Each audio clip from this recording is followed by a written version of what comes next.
Greetings. Thanks to everyone for coming out to our group author reading. This reading is brought to you by Strong Women, Strange Worlds, which is a group of authors supporting authors. Our mission is to elevate the voices of women and other underrepresented gender identity authors of science fiction, fantasy, and horror through events like our bi-monthly virtual quick read sessions. You can find out more about Strong Women, Strange Worlds in the handout we've provided in the chat and by visiting our website, a link to which will be added to the chat. I'm your host today, Sarah Smith, and you can find out more about me in the provided handout as well. Please note, just in case you're tempted to do it, that recording of this session by the audience is not allowed, and recording of electronic communications, including Zoom meetings and webinars without permission, is illegal. These videos will be up on our YouTube channel, so you don't have to record them yourself in order to see them. Today we'll be featuring 6 authors: Brenda Carre, S.C. Attwell, Reese Eschmann, Kate Sheeran Swed, Kristi DeMeester, and Kate Maruyama. Each author will have 8 minutes to read. Our first reader is Brenda Carre. Brenda Carre's short fiction crosses borders into the realm of weird fiction, ghostly visitation, and the terrifying unknown. Brenda's stories are published in the Magazine of Fantasy and Science Fiction, Pepper's Fiction Magazine, Fiction River Anthologies, Pep Literature Magazine, and Heart's Kiss Magazine. Brenda, take it away. Thank you very much. It's just such a pleasure to be here. I'm going to start. Chapter 1. Mama always told me there's 3 ways to prosper, and all begin with L. At the house of Lorellen, the first L was location. No prospering ever got done if the job began in the wrong place or time. Listen tongue was next. No matter how much wisdom a girlie had to her, good learning didn't go far if she couldn't talk herself out of a bad deal. Mama made it clear that lightning touch could never be taught. The old ones who live in the stones and the deepest waters of our world bestow it on those they see worthy.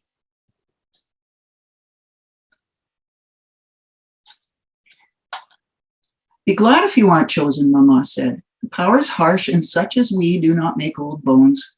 You might be my daughter, but it isn't a given you will be chosen like I was. Nor did I want to be. Using a lightning touch to quell storms and to summon the lords of the oversea had turned Mama contrary enough to scare the shite out of everyone en route.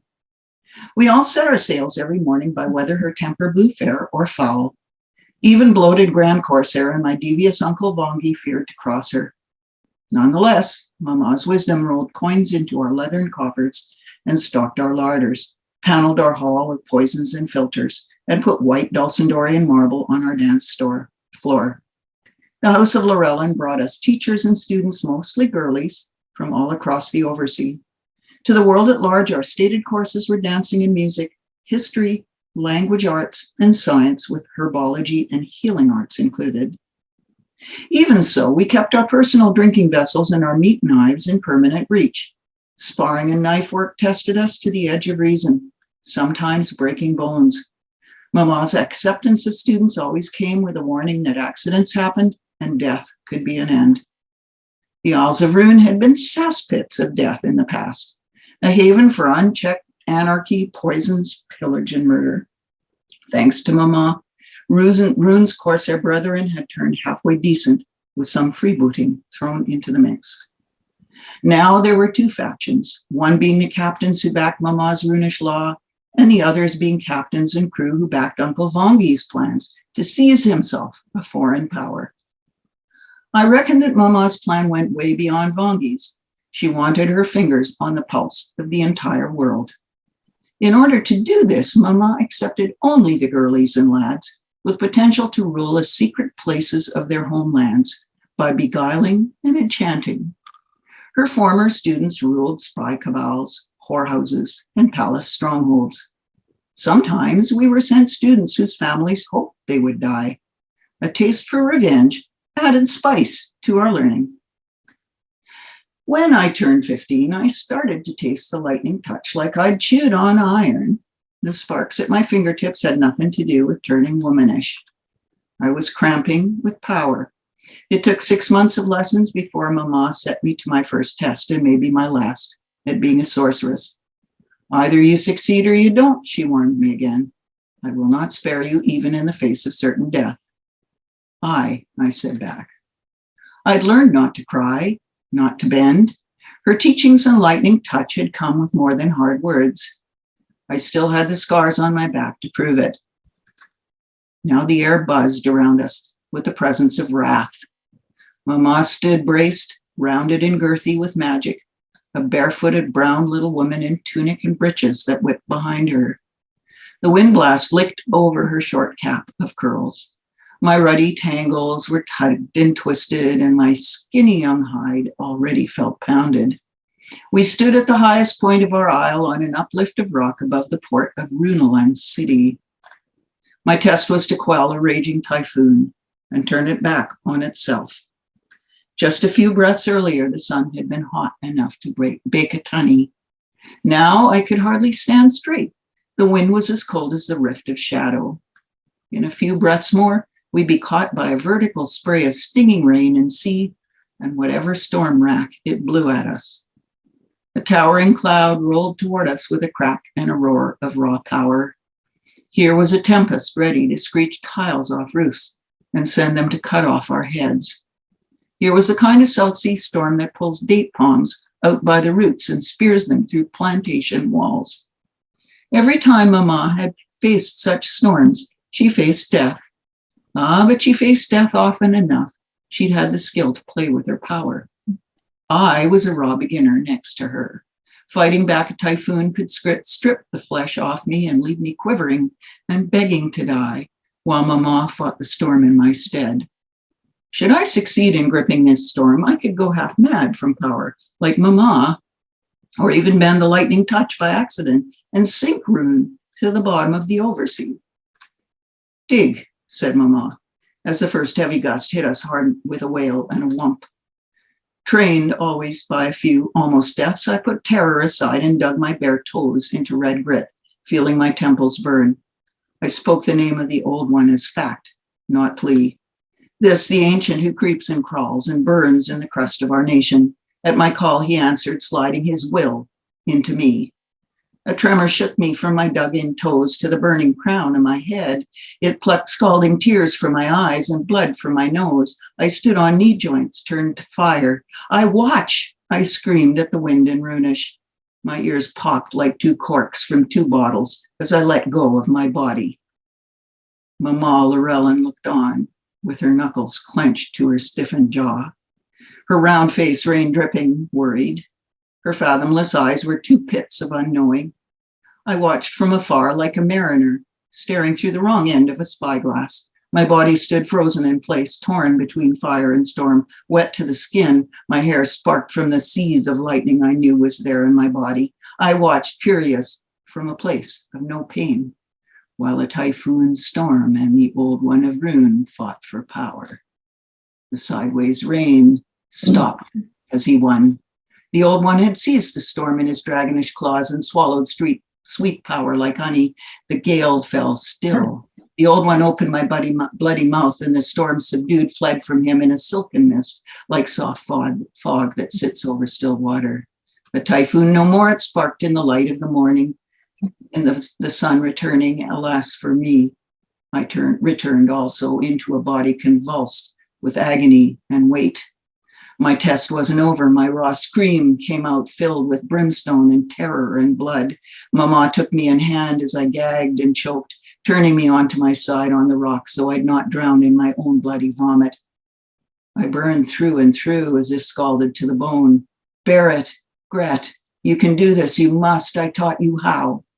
With the two of us working together, what can we not do to seize the whole world into our power? The burns will fade swiftly. Lies.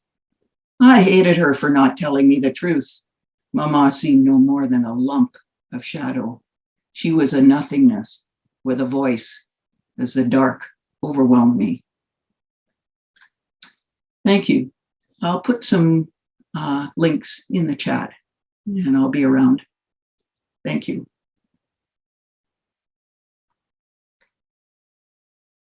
Wow. Thank you, Brenda. That was intense. Our second reader is S.Z. Attwell. S.C. Attwell is a best-selling science fiction dystopian author. She's a member of the Science Fiction and Fantasy Writers Association. The first book in her series, Estes, was a 2021 finalist for the Kindle Book Award and is an SPSFC2 quarter finalist. In her free time, she also does photography and archery. She lives in the Boston area. SC, over to you. Thank you so much for having me. So I'm reading from my first book. It's just one of a duology. It's a bit blurry, sorry. And this is chapter 19. This is not the main character, but this is Wickford, one of the patrol agents who is regretting his decision to go above ground. They lined up along the ridge and crouched, silent shadows, staring down into the valley. They made sure to check that the moon was on the other side of the sky, so they couldn't easily be seen. The elevator felt very far away. They can see you in the dark. It was true, knew Wickford, but they could try to keep the advantage. Up here, the wind was blasting harshly, warm even at night, and very dry. The only vegetation around was deep in the canyons, where there was water. The ridge was clean of cover, burned during the day, wind-scoured at night. Water, Schoolis murmured. They obediently took a swig from their canisters. It had to be timed to keep them all sufficiently rationed to make the full loop of whatever mission Council had sent them on this time. Wickford had only been on one of these above-ground missions before, though he'd fought alongside Schoolis and Henry down in the tunnels for the past year. Commander Schoolis never told them much, just gave them brief orders before they moved out. Usually the above-ground patrol went through the canyons, driving out any Olar they could find, or so Henry had explained when Wickford had volunteered for duty. And he'd only done it on a dare, from Henry, of course, who'd called him a chicken in the mess hall in front of everyone, saying tunnel duty was for patrolettes. Newbies, Wickford thought sourly. But fighting Olar on their home turf was sounding less and less great with every minute that passed, as it dawned on him that they might be actually going into the canyons. The stars might be beautiful, and cool air was always welcome, but he thought that he strongly preferred the tunnels. That way your enemy was only on one side of you. He kept his thoughts to himself and off his face. The commander was frighteningly good at noticing any dissent. Schoolis raised a hand suddenly, mask shining eerily in the moonlight. Quadrant 4, he whispered into his comm. Do you copy? A faint buzzing that meant copy. Schoolis whispered something into his comm. Then he resumed his study of the valley below. The ridge they were standing on was vertically edged along the eastern face. Flat sides sloped, notched with half-formed caves, to the valley floor. The wind hissed in the sand. Below them, the valley spread out in a semicircle, pocked with holes and rivulets where flash floods had carved their way over the centuries. When it rained here, it poured, Wickford knew. Patrol lost a man or two every year to it. He glanced at the sky. It was clear. Beyond the flat valley, the canyon entrances yawned, parallel gashes in the earth. They wound their way toward the horizon. The Olar, that's where the caves began. The canyons were pitch black. Patrol would be at a huge disadvantage against creatures that could see in the dark. Wickford shivered, suddenly deeply regretting whatever it was he'd signed up for. Last time had been a routine patrol of the general perimeter of the city's multiple tunnel entrances, far away from any canyons. This time, he wasn't sure, and he hated that. Schoolis was still silent. He appeared to be thinking. Wickford adjusted his water pack, wincing at the sloshing sound. Henry shot him a look. They made their way single file down the ridge. Wickford moved slowly, trailing after the group, trying not to make noise as his feet scraped the gravelly sandstone. Every so often, Henry would glance back at him. Wickford guessed Pricey was paying attention, was probably thinking how incompetent Wickford was that Henry had to check on him, but he didn't care. Henry and Wickford had been best friends since 6th grade. Henry had insisted they join patrol together, even though Wickford was slower, clumsier, and louder, he thought, wincing. But he gave Henry a thumbs up and tried not to trip on the rocks. Spread out, Schoolis said quietly as they entered one of the pitch-black canyons. This canyon's unmapped. We need to look for sign. Sign meant Ulnar Caves, Ulnar tracks. Henry silently headed to the right, Schoolis to the left. That left Wickford following Pricey over the stony ground. Every so often, Pricey would stop, crouch, touch the ground, move a stone or two. Wickford couldn't tell what the older patrol was doing, but he couldn't let Pricey, of all people, know that. They continued on, silent, dark figures moving through the near blackness. Wickford found himself watching the sky, the stars, as they disappeared one at a time over the bumpy rim of the canyon. He had steeled himself long ago to the dark, yet somehow the half-light scared him more. But he needed 2 night missions above ground to qualify for tunnel duty near the city. And there was that stupid dare with Henry. He looked around as he walked, trailing Pricey. The stone here was worn down over centuries, millennia maybe. Wickford didn't know. Hadn't really cared to know about this type of thing when he was in patrol school. But now he was curious as to why it was so lumpy, like dozens of fingers sticking out of the ground, each so big that 20 men could encircle it. In the sunlight, he knew the spires were striped, different shades of rock worn down over time. And the rock at night was almost cold, beautifully so. He wanted to lean on it, even in this chilly air. No wonder the Ulnar lived in caves. He fell behind a little as they made their slow way down the canyon. He felt a little better now, safer. His eyes were beginning to adjust, and he could see well enough to tell that this canyon was likely abandoned. It was bone dry, for one thing, and the steep angle of the sides meant that the sun would probably hit the ground at maximum intensity for more hours during the day than was safe. He had read his safety manuals, he thought proudly, even if he hadn't had much of a chance to go above ground. As he drifted over the rocky canyon floor, he looked for sign, which could be anything out of place. A trail over the rocks, a pattern of gravel fall that looked unnatural. The Ulnar didn't leave clear tracks for the most part, but if he knew what to look for. He glanced up and stopped in his tracks. The canyon had turned while he'd been wandering, and it now opened onto the glowing path of the Milky Way in all its stunning shimmering glory. For a moment, Wickford forgot where he was. He'd only heard of it. It hadn't been visible the last time he'd been up above. He gaped. With me, Schoolis's voice drifted back, startling Wickford. The young patrol looked up, then behind him at the nearly invisible entrance to the canyon. He suddenly realized how far behind he was, how isolated. Henry was all but invisible up ahead in the darkness, the medic trailing after him. Schoolis had taken the tracker with him and couldn't even be seen. Even Pricey. Behind him, Wickford thought he heard a sound. A trickle of rock, a footstep maybe. His fascination with the Milky Way His fascination with the Milky Way vanished, replaced by gut-wrenching terror. The Ulnar could be there, right behind him, maybe even a group, and he was alone. His hands felt like ice. He broke into a run, scrambling over the rocks as he made a beeline for the others. As he did, he tripped over something and went flying, making a racket as he went down hard, his gear scattering. The entire group of patrol turned around. "It's the newbie," he heard one of them mutter angrily. He lay there, frozen. He'd lost his canteen and his knife. He'd heard them both fall somewhere in the darkness. Schoolis would probably be furious, he thought. But Wickford didn't care because he was staring at a skull.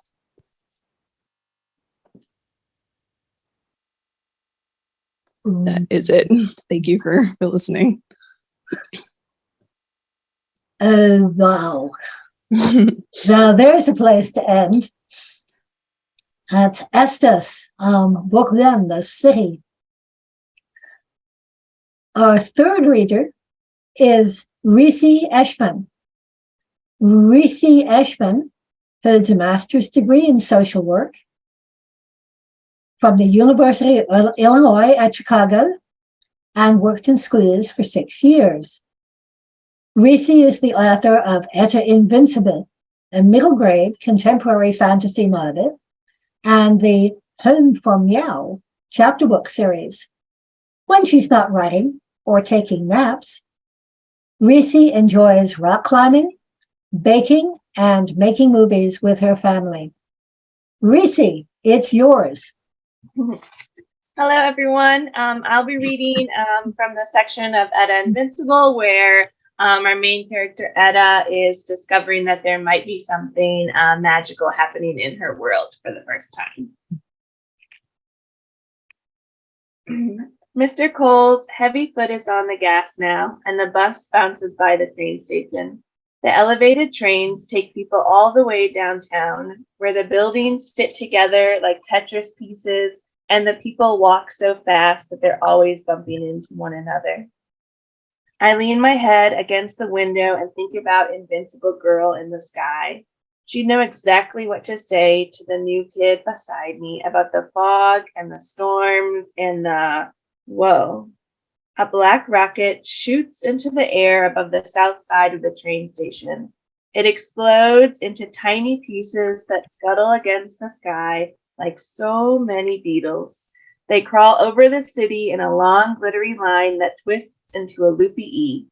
It hovers in front of the clouds, written in the sky like an invitation. I look around the bus, but none of the other kids are staring out the window. Just me and the new kid and Louisa May Alcott, the dog who's squirming and panting in the boy's arms.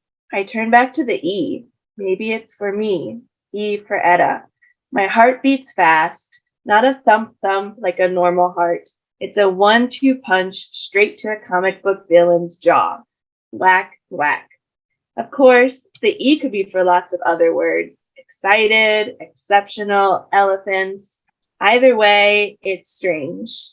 No, it's a word bigger and mightier than strange. Magical. And it wasn't just part of a comic panel playing out in my head. It's really here in my world. I've never seen a firework like this, not even that time Mom took me to Navy Pier on the 4th of July. They don't sell this sort of thing in Indiana, where people in my neighborhood go to buy cheap sparklers and bottle rockets, since you're not allowed to buy them here. Unless there's a secret magic warehouse in Indiana. Come to think of it, no one's ever told me there isn't a secret magic warehouse in Indiana.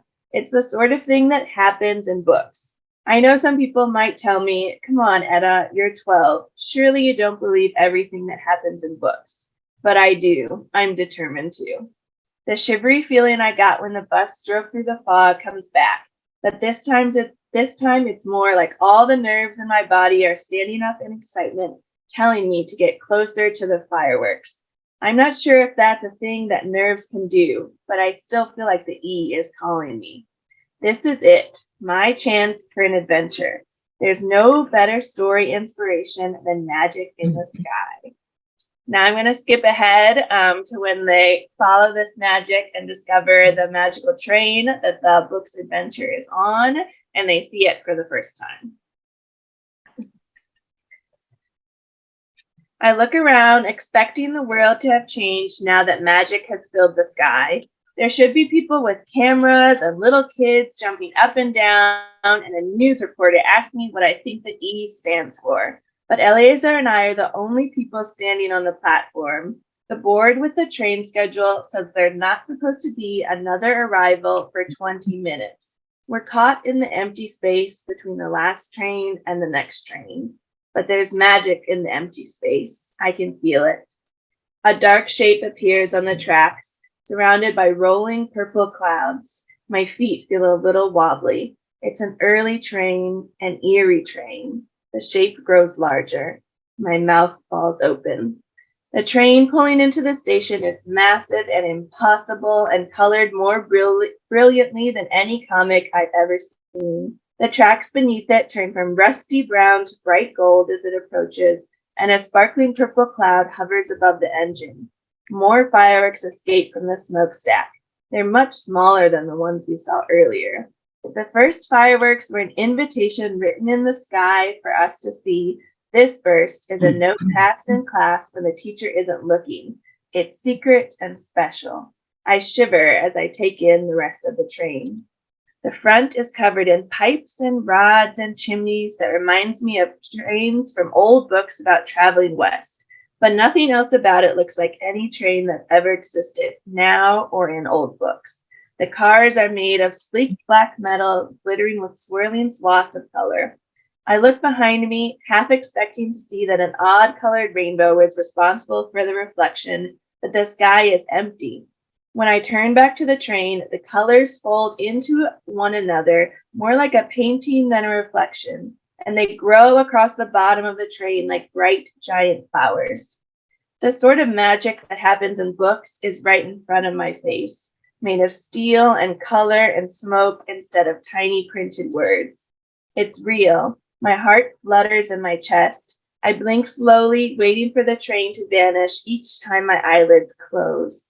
A shiver of wonder moves from the tips of my fingers to the thwack, thwack of my heart pounding in my chest. It only takes a moment longer for worry to mix in. Of all the kids who might get the chance to stand in front of a magic train, why me? Why us? I watch as the thick purple smoke comes out of the smokestack, pumping into the sky, surrounding the train and the station. It looks odd.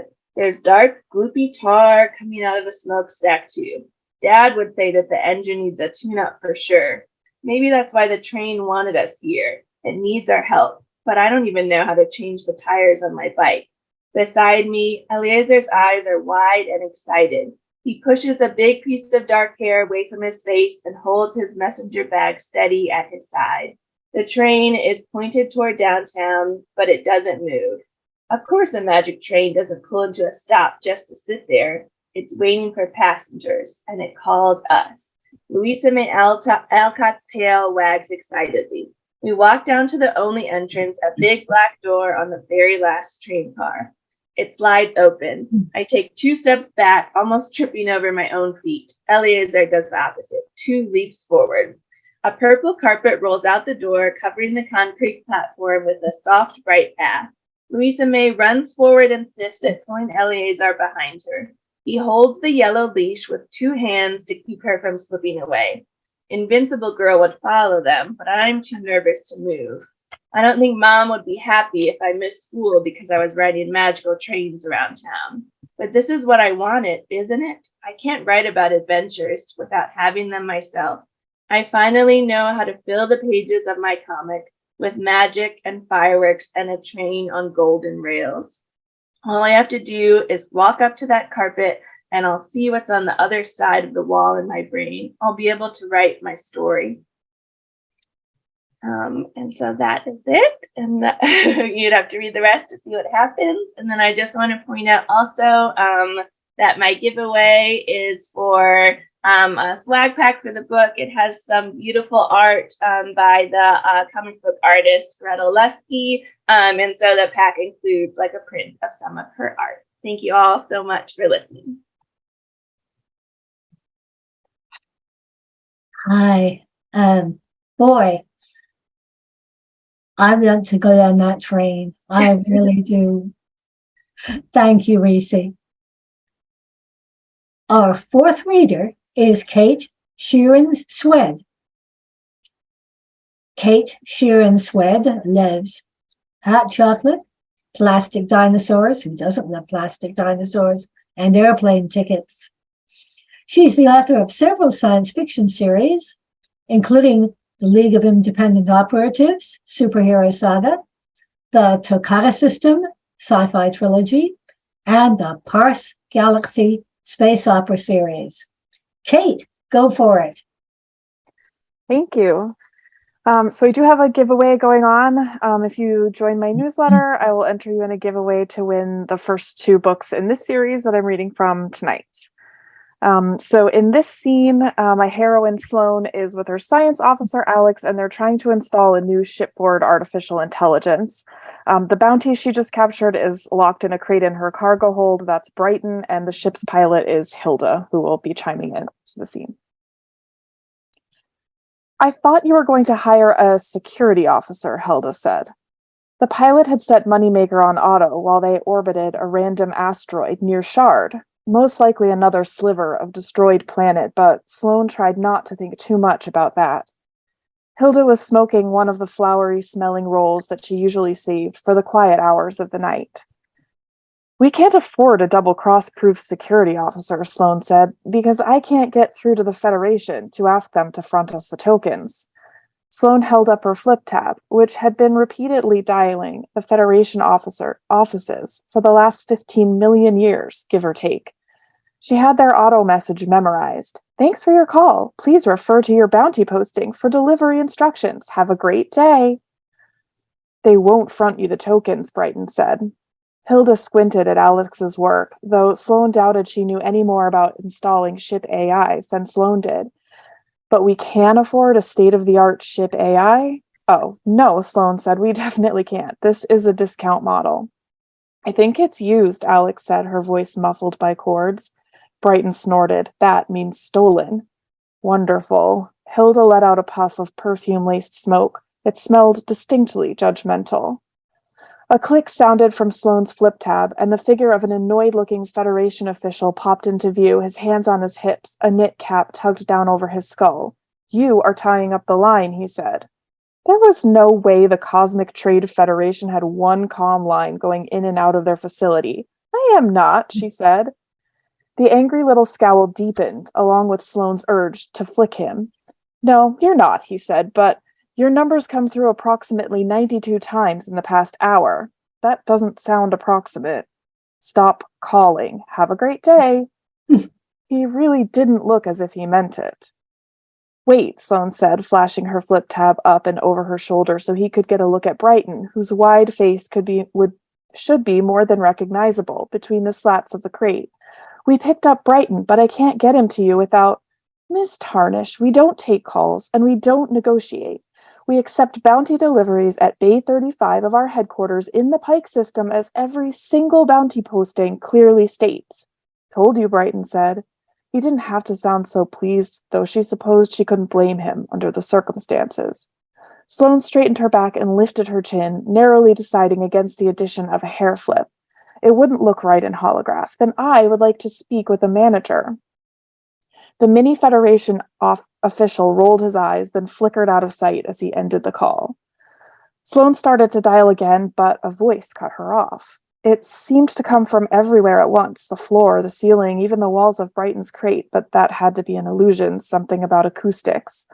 Welcome to the ship, the voice said, its tone almost as cheerful as the recorded Federation message, but much less squeaky.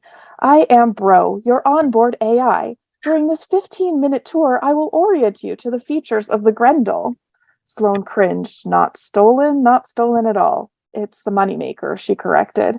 Confirmed. I will orient you to the features of the moneymaker. Did it just welcome us to our own ship? Hilda asked. Sloane decided to find it charming. Please accompany me on a tour of the facilities, Bro said. Alex sat back on her heels and brushed her hands together, though Sloane seriously doubted it was very dirty in those boxes. What does Bro stand for? Why do we think it stands for anything? Sloane asked. Maybe it's got a sister. I am the best robotic operative, Bro said. Okay, so it stood for something. Alex squinted at the box of cords. You're not robotic. A pause. I'm not? Sloane stood, folding her flip tab with a click. She was never going to hear the end of this one. You're not an operative either, Hilda said. I'm not? And I seriously doubt he's the best, Brighton put in. Bro sniffed. Hurtful. Sloane held up a hand. Let's try not to traumatize the new AI. Bro, you're the one who's new to the ship. I'm Sloane. Alex is the one who installed you, and Hilda's the pilot. And the man in the box is Brighton Walsh. Bro actually sounded proud, as if it had passed a test of some kind. He's a level 14 criminal, according to the fleet database. Sloane grimaced. I hope that was a public database. Nope, Bro said cheerfully. Excellent. Okay, no hacking the fleet, Sloane said, for the moment anyway. Hilda somehow managed to simultaneously raise her eyebrows and glare at Sloane, her cigarette half raised to her mouth. What? Sloane said. We might need to hack the fleet someday. You don't know. I think we've crossed them enough, Hilda said. Don't you? It was satisfying to beat them, in Sloane's opinion. They were worthy opponents. But sadly, Hilda was right. Sloane really didn't need another run-in with them or their stone-faced commander. Sloane's flip tab chimed, and she opened it to find a new holographic figure staring at her, looking as surprised to see her as she was to see him. This one had a wiry frame with hard muscles sharpening his arms and shoulders, which were visible because he wore a vest over bared arms. Tattoos flickered up and down his skin, though she couldn't tell if they were really moving or if it was a trick of the hollow.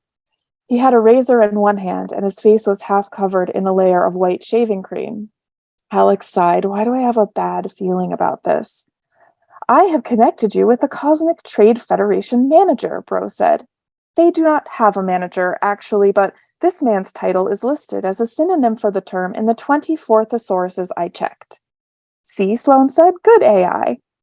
You're going to have to let me know how you did that, the holographic man said, and I'm a coordinator. He didn't look much like a coordinator. He looked like the guy who showed up at your door in the middle of the night to collect on a debt owed. A not unattractive guy who showed up at your door, but nevertheless. Hey, Sloane said, sorry about the AI. It's new. I'm a good AI, Bro said. And that's all. Thank you.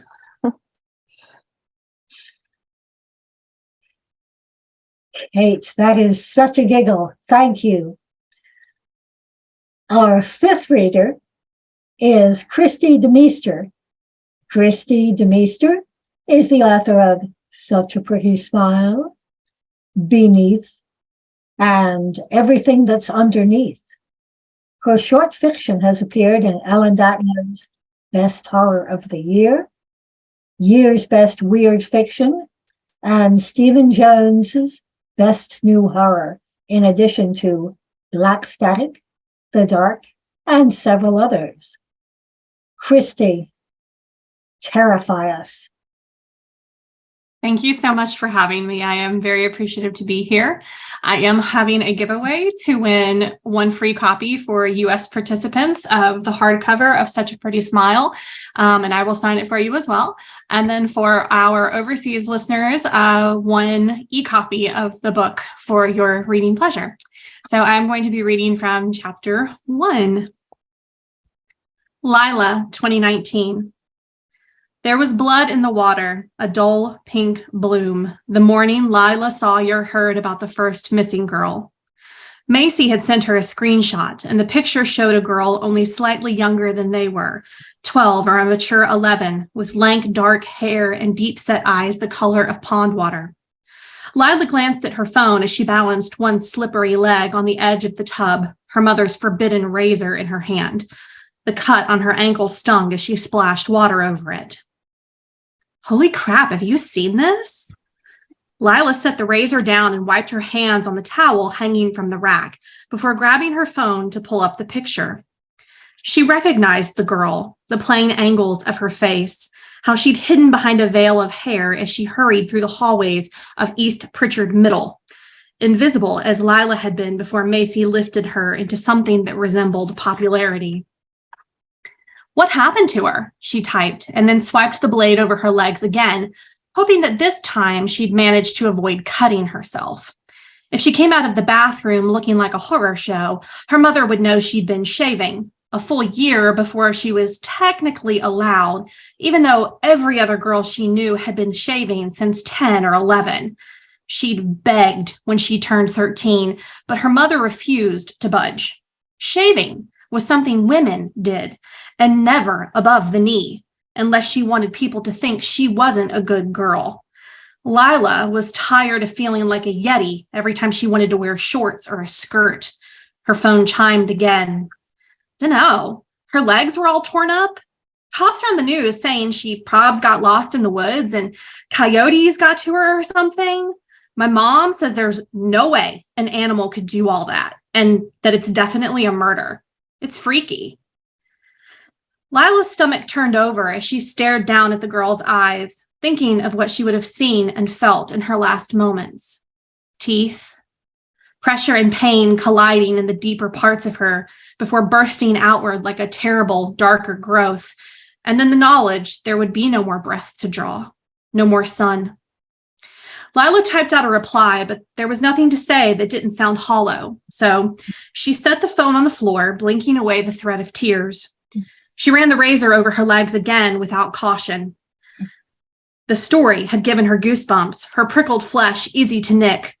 Her leg opened up in 3 places, small entrances that allowed her blood to cascade into the water.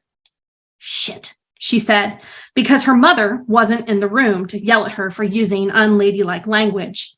The word felt good in her mouth, heavy and exciting and right.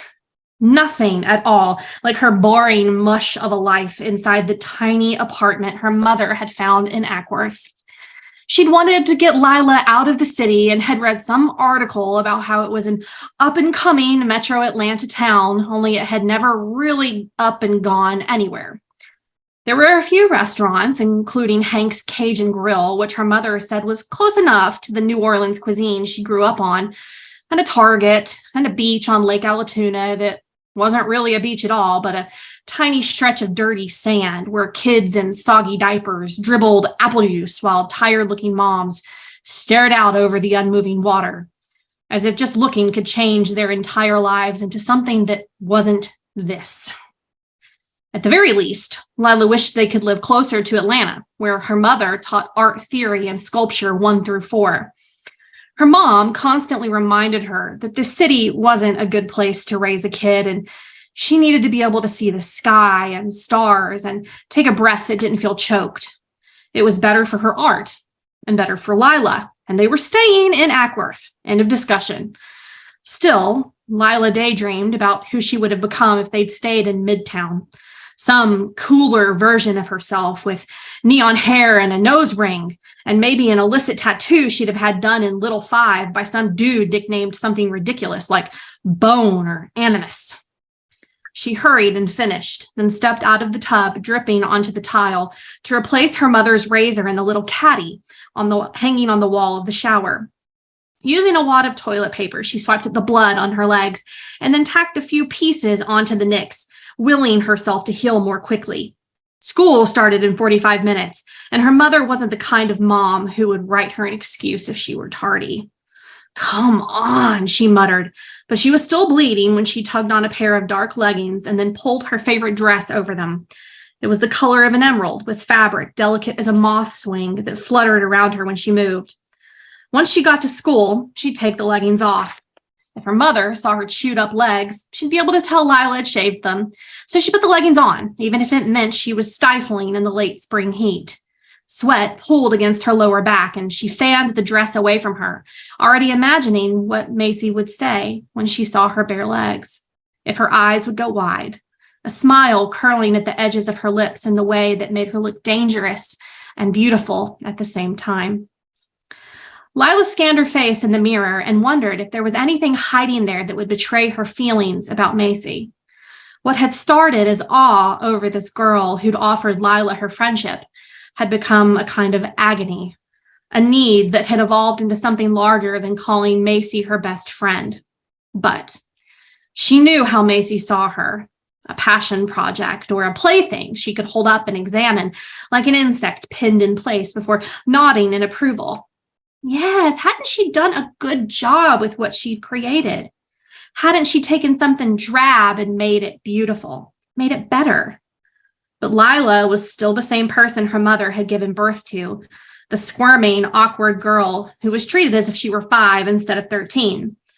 No matter how she tried to find the right clothes or the right makeup or the right hairstyle, Lila couldn't change that.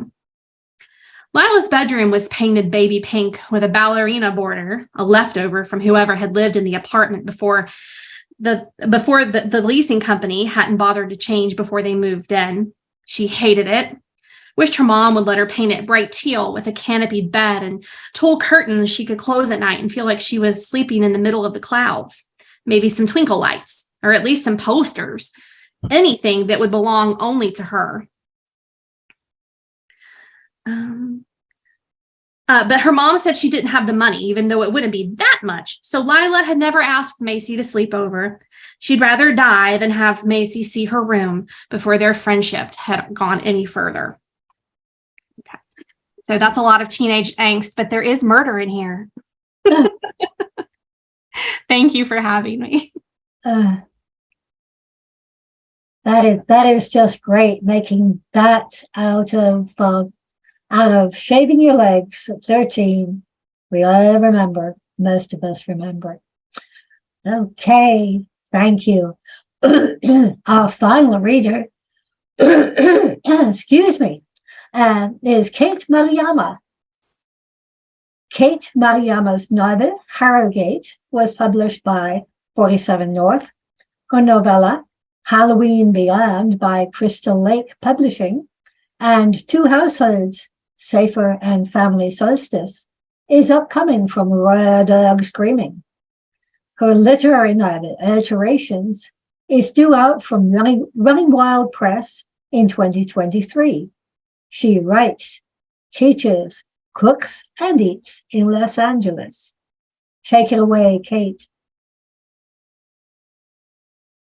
Thanks very much. And thanks so much to the Strong Women team and to everyone who stuck around till the end.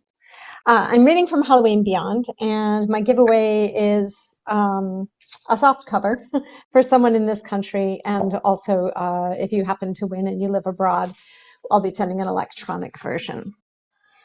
So this is a triptych of novellas by Lisa Morton, Lucy Snyder, and myself, and it's all centered around Halloween Beyond, which is kind of like a spirit pop-up Halloween store, but this is run by a mysterious clerk named Maeve, and there's magic. There are in every one of the stories.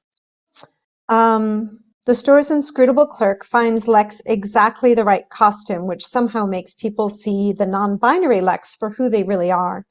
It's Lex's last Halloween at home before college, and it had better be good. When Lex's father, Beto, known locally as the King of Halloween, adds an enormous animatronic death on a boat to the collection in his elaborate front yard haunt, Halloween takes a deadly turn. Lex had promised Maeve to meet her at midnight out front of their house, which seems somewhat foolhardy, but because of the experience of finally being seen in their suit, they're thinking differently about it. It was the first time Halloween was on a weekend since we were little, so of course Belly and Josie had to sleep over.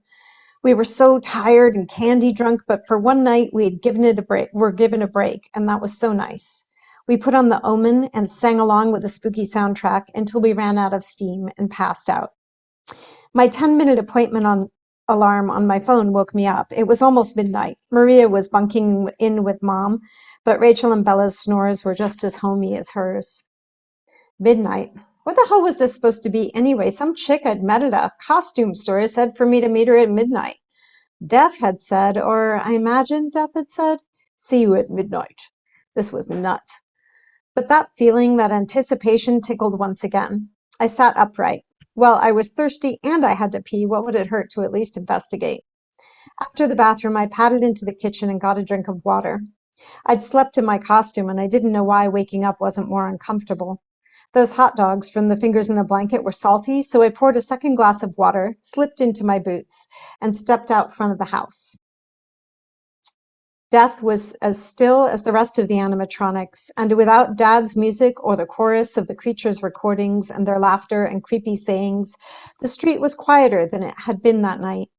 There was some stray noise coming down from Kenneth Avenue, a few whoops and hollers, a random siren here or there as the cops pulled over drunk drivers. This was a good Halloween. I was glad for all of it, even in this moment, to sit quietly remembering as I sat on the porch waiting for God knows what. I loved the suit that suited me, that Halloween was back after the pandemic. I loved the old friends we'd seen, a last hurrah. I looked up at the night sky, which in true fog form was orange with light pollution. A light caught my eye, and I looked down the street where someone in a shimmering robe was making their way toward me. When I say shimmer, you'd think I meant glittery or lit up like those costumes I'd seen earlier. Nope. The fabric on this costume glowed from within and rippled like it was made of liquid moonlight. The costume crossed the street toward me, and I hoped to catch a glimpse of what made it so alive. When she started up our front walk to the house and lowered her hood, I saw that it was Maeve, only more so. Her hair was most definitely not stuck up with a pencil. It cascaded around her shoulders, entwined with living things made of light and greenery and branches. Without a mask, she was more stunning. A nose strong enough to hold her enormous eyes, a wry mouth, and a mischievously pointed chin. Her skin, luminous in the Halloween store, now glowed with an energy that crackled outward through her hair? Or was that a trick of the night? Her cloak rippled and shimmered. Her smile was the same, though, when she saw me. She said, "You had a good night." I said, "I had a very good night. I wanted you to know what it felt like to be seen for exactly who you are." Of course, it was the suit. It was weird. "But you're feeling yourself now, aren't you?" I nodded. "I don't understand. I picked the costume myself." Maeve said, "We don't have time. 3 minutes." She motioned me over to her. The liquid cape was leaking, flowing. I said, "What is that cape even made of? It's a total trip." She shushed me silently and knelt, the cape a puddle at the edge of the lawn, where our burned-out jack-o'-lanterns and candy wrappers littered a patch of grass in front of Death's boat. As we knelt close, I breathed in. She smelled like earth, things growing, in the kind of way that reaches out to you on a transformative spring day, the kind that seeps through your sneakers and makes you run and jump for no reason at all. She smelled like life, the chaparral after a rain, the world gone green. She said, "I need a favor from my friend here." I promised him. She ran her fingers through the grass and stopped, murmuring under her breath. The grass turned to water, deeper this time, and the jack-o'-lanterns bobbed in surprise until they caught that water and sank. The few uncarved pumpkins floated around Death's boat. There was a creaking noise, water flowing, and I noticed Death's robe changing at first. That cheap Halloween cloth gave way to a heavily hooded cloak, the gray plastic of his face filled in with real bone. The dark patches painted in were real holes in a very real skull that I'd seen earlier in the night, that I know I'd seen earlier in the night. Death turned his head and looked right at me. He then turned to Maeve, and damn if his jaw didn't drop a little. Maeve smiled and patted her side, which seemed an odd thing to do with a 7-foot version of Death. I looked back at him for his reaction, which was to step out of the boat and go to her. He turned and handed me his oar. I took it hesitantly. "What am I supposed to do with this?" Death shrugged and said, "You know, make sure they pay their coins, let them talk, just get them to the other side." The other side of where? But the moment I took that oar, everything shifted anyway. I wasn't on my front sidewalk anymore. I was standing on the banks of a river in some sort of enormous cave or space, a cave with no ceiling. My eyes followed the walls up into blackness, and I looked above me into its void, thick and silent. My stomach sank in terror. My idea of the worst, that darkness. I looked back down to the dark, gray-black sand beneath my feet and scuffed my boots a little to remind myself I was in a place. I breathed. Maeve, in this environment, shone like the moon, and her cape rippled in the blackness like it was a part of it, crackling with energy and everything around her. She said, "We won't be long. You'll hold the fort, right?" "Hold the fort. Okay." My voice echoed in the cavern. She walked a few more steps toward me with those green magical eyes set. As much as I felt seen in my suit, I was completely seen in that moment. She said, "You have a friend who needs you. Take the coins, get them across. We'll be back." She turned. The tall, black-cloaked figure and the small one fell into step within 10 steps, Death had turned into an enormous black dog at her side, and they were off down my street, down the beach, and then my street was gone, and it was only me and the boat and the cavern and the water. Thank you.